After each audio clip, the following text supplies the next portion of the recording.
2016년 5월 서울에서도 김용균 씨 사고와 비슷한 안타까운 일이 벌어졌습니다. 지하철 구의역에서 혼자 승강장 안전문을 수리하던 10대 용역업체 직원이 참변을 당했습니다. 지하철 승강장에서 스크린도어를 고치던 직원이 열차에 치여 숨지는 사고가 또 발생했습니다. 이번에도 안전 규정이 제대로 지켜지지 않았습니다.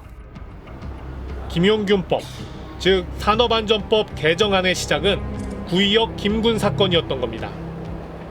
사고 발생 1년 9개월 뒤인 2018년 2월, 마침내 정부가 개정안을 입법 예고했지만 잊혀진 김군과 함께 이 개정안은 관심을 받지 못했습니다. 그러다 김용균 씨의 사고가 터졌습니다. 여론 압박에 정부 여당은 갑자기 관련 법안 논의를 서둘렀습니다. 그런데 재계 반발이 발목을 잡았습니다. 원청 사업주 책임 및 기타 책임까지 지게 된다면 범법자 양산을 초래할 것으로 우려됩니다. 우선 합의 통과가 급해지다 보니 재개 요구가 대폭 수용됐습니다. 원청업체 사업주 처벌 조항이 빠지고 도급 금지 업종도 축소된 겁니다. 그래서 노동계는 이 법을 차마 김용균법이라고 부를 수 없다고 선언했습니다. 산업안전보건법의 도급 금지 범위에 이제 김용균 노동자가 일했던 그런 이제 발전소 이런 것도 안 들어갔고, 구의역 김군이 일했던 이제 철도 지하철도 안 들어갔고, 조선업의 이제 다단계 재하청이 굉장히 심각한 문제였잖아요. 그것도 다 빠졌습니다. 이걸로 안 된다, 새 법이 필요하다는 노동계 요구가 빗발쳤습니다. 결국 김용균법이 시행된 지 1년 만에 중대재해처벌법이 새로 추진돼 제정까지 됐지만 그 과정에서 김용균법 논의 때 했던 것과 같은 논쟁이 고스란히 반복됐습니다. 급히 만들다 보니까 굉장히 부실한 입법을 만든 거죠. 그래서 막상 또 그걸 해놨는데 또 많은 사망 사고들이 계속 발생을 하는데 이거 갖고는 못 막는구나 라는 반성이 되다 보니까 다시 이제 중대재해처벌법이라는 법을 또 다시 만들게 됐던 것입니다. 민식이법이 만들어지는 과정도 크게 다르지 않았습니다. 어린이 보호구역 안전시설 확보 등 민식이법의 내용이 일부 포함된 법안은 20대 국회에서 이미 7건이 발의됐습니다.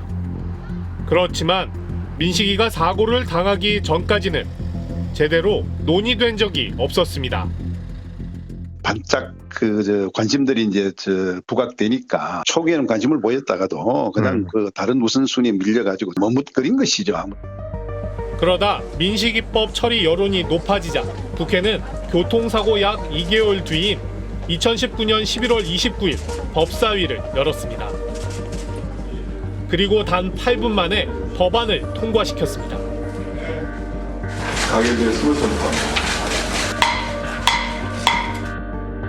이해관계자 의견도 반영하고 법안도 정교하게 가다듬는 법안 심사 소위 논의도 생략됐습니다. 8분 만에 한다는 것은 이게 좀 도저히 상식적으로 말이 좀 안 되잖아요. 서로 토론을 통해서 어떤 안을 만들어 가서 그 갈등을 줄여줘야 되는 게 국회인데 이렇게 번개불에 펑뻑도 해갖고는 딱 던져놓고 우리는 통과시켰다. 당시 여야는 연동형 비례대표제 선거법 개정과 공수처법 등을 두고 첨예하게 대립하던 상황이었습니다. 선거법을 상정하지 않는 조건이라면 민식이법 등에 대해서 먼저 상정해서 이 부분에 대해서 통과시켜줄 것을 제안합니다. 아이들의 안전과 관련된 이 법들을 정치적인 볼모로 삼는 이 폐악질에 저는 할 말을 잃었습니다. 결국 본회의장에서도 토론은 실종됐고 정기국회 문을 닫는 12월 10일 허겁지겁 민식이법이 통과됐습니다. 또 정쟁으로 다 흐르다가 정기국회 말에 한 15일 정도의 입법 논의들을 다 해야 되다 보니까 시간이 부족해서 이런 문제가 자꾸 발생을 하다 보니까 나타나는 문제입니다. 이미 제출된 법안은 거들떠보지도 않다가 안타까운 죽음이 조명받고 여론이 들끓으면 일단 만들고 보자는 식으로 법이 만들어지는 일이 반복된 겁니다.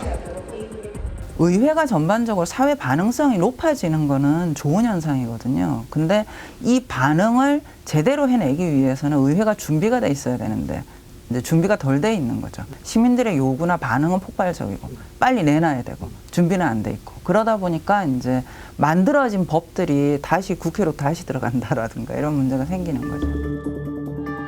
양부모의 아동학대 사건을 계기로 마련된 정인이법, 살인죄 공소시효를 없앤 태완이법, 그리고 자식을 외면한 부모가 자식의 재산을 가져가지 못하게 하는 구하라법.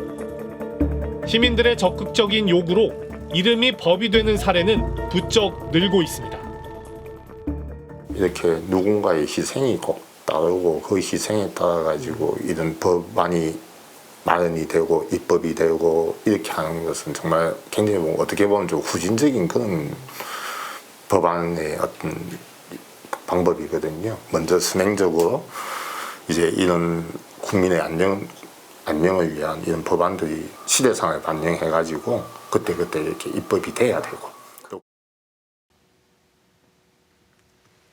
어쩌면 우리는 피해자 이름이 담긴 법안을 만드는 것이 그들을 기억하는 유일한 방법이라고 여겼는지 모릅니다.